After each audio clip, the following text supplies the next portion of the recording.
Do you think it's time to build a more efficient, dynamic, and transparent financial system following the latest Ripple's commercial? Moreover, Stuart Alderoty, General Counsel of Ripple Incorporated, explained why Bitzlato shutdown is good for the crypto sphere in the long run. However, despite all current happenings, Ripple's ODL service continues to expand. Are you interested in finding out how Ripple got 80 billion XRP?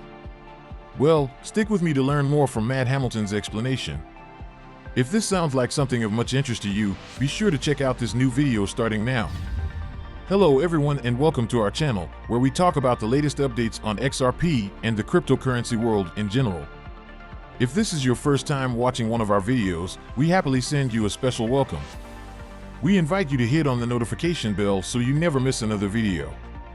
We are announcing that this channel has a giveaway of 200 XRP. To stand the chance of participating, all you have to do is simply subscribe to the channel, like this video and comment with the hashtag XRP, and the winner will be announced on January 31st. Prominent XRP supporter at One Cryptic Poet has shared via his Twitter handle that Ripple fintech giant has released a new commercial. The video was launched on Ripple's YouTube channel about 1 day ago with 1,000 views so far. The description for the video says, "It's time to build a more efficient, dynamic, and transparent financial system. Ripple's crypto solutions empower innovative finance leaders to drive business advantage from crypto today." The ad says that the current financial system allows finance to be stuck in the same old cycle and not move forward. Crypto solutions, it says then, are transforming finance, making it faster and a lot more efficient than anybody could ever think. With crypto and Ripple in particular, finance is moving into a dynamic new era. The previous Ripple TV commercial was launched in 2019 as part of the awareness campaign the crypto giant was conducting back then.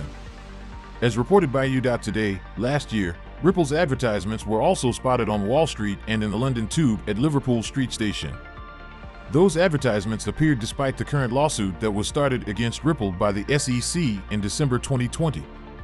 Despite the fact that Bitzlato service was not popular in the US and Europe, its recent shutdown and criminal case against its founder made headlines in crypto media. Meanwhile, some crypto commentators used this case to mock American regulators and law enforcement bodies. Mr. Alderoty took to Twitter to share his views on the charges against Anatoly Legatimov, a co-founder and top manager of Hong Kong-registered crypto exchange Bitzlato. Ripple GC admitted that he had not heard about Bitzlato and its operations before the founder's arrest was announced, but he is sure that the case is of particular importance for crypto regulation. He claimed that the U.S. Department of Justice made it clear that those using cryptocurrency instruments for money laundering and other crimes will be prosecuted and punished. All in all, Alderoty says, it is a good policy for the law enforcer. Commentators on his Twitter feed stressed that the crypto sphere itself should not be treated as a problem, but criminals should. However, the DOJ statement says that it was also used for laundering money from Hydra, a now-defunct, formerly largest darknet marketplace.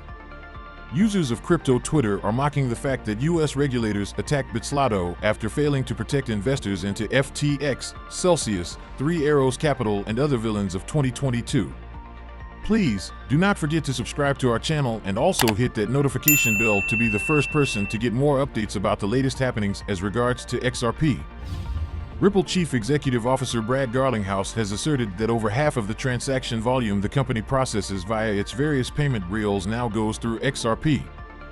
The Ripple chief said this in a recent fireside chat on CNBC's Tech Transformers at Davos. For context, Garlinghouse made this claim as he explained that the blockchain-focused payments company continued to grow abroad despite legal troubles at home.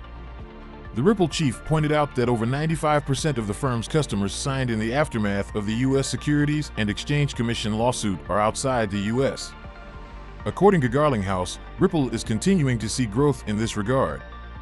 Now well over 95% of the customers we've signed in the last 2 years are non-US. Our activity is growing more and more outside the United States, and it's because you have this confusion in the United States. We're now processing billions of dollars of transactions every quarter. Consequently, Garlinghouse says Ripple now processes billions of dollars every quarter via its cross-border payment rails. Furthermore, according to the Ripple chief, over half of that goes through XRP via its on-demand liquidity service. This product uses XRP as a bridge currency for near-instant cross-border settlements. The Ripple chief says this continues to grow as it opens more payment channels and facilitates exchanges across more currency pairs.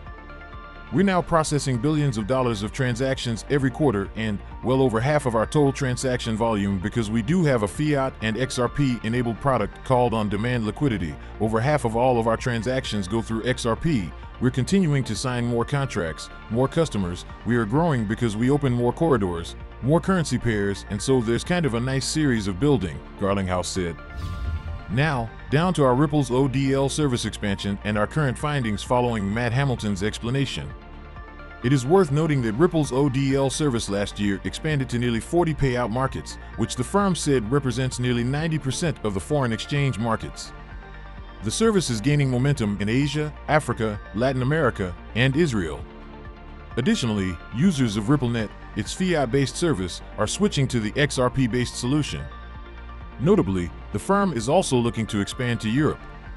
It bears mentioning that all of these come as the SEC lawsuit has limited the blockchain company's operations in the US, forcing crypto exchanges to delist XRP out of fear of litigation. The SEC alleged in December 2020 that Ripple's XRP sales represented unregistered security sales. The lawsuit is nearing its end after over 2 years, as Garlinghouse says he expects a ruling in the year's first half. The Ripple chief has reaffirmed his belief that Ripple will get a favorable decision from the judge in a separate CNBC interview, as reported by the Crypto Basic. "I feel very good about where we are relative to the law and the facts," Garlinghouse asserted. Moreover, Ripple's former director of developer relations, Matt Hamilton, explained to the public how 80% of the initial XRP offering of 100 billion tokens ended up with the company. The explanation came after a question from one of Hamilton's followers about why, despite the decentralized nature of the technology, Ripple has so centrally generated a unique list of XRPL nodes and taken a huge number of tokens for itself. In the first place, as the blockchain developer explains, Ripple did not release anything itself. According to him, the initial XRP offering was released by the founders of XRPL into an open Genesis wallet, where anyone could claim them. They then took 80 billion XRP and gave it to Ripple to build a commercial project that uses the token and network in its operations. As things stand, Ripple accounts hold less than half of the initial XRP offering, with 56.5 billion tokens distributed to accounts outside the company's jurisdiction. The topic of Ripple and XRP's affiliation is central to the debate about one of the market's largest cryptocurrencies. The ongoing, long-running U.S. Securities and Exchange Commission proceedings against Ripple seek to have XRP recognized as a security for that reason. However, Ripple officials deny that XRP is controlled by the company itself, even though some of them had a hand in the creation of XRP Ledger. So we come to the end of this video, guys. If you enjoyed it, please make sure you like the video, don't forget to subscribe and hit the notification bell. This really helps me with the YouTube algorithm.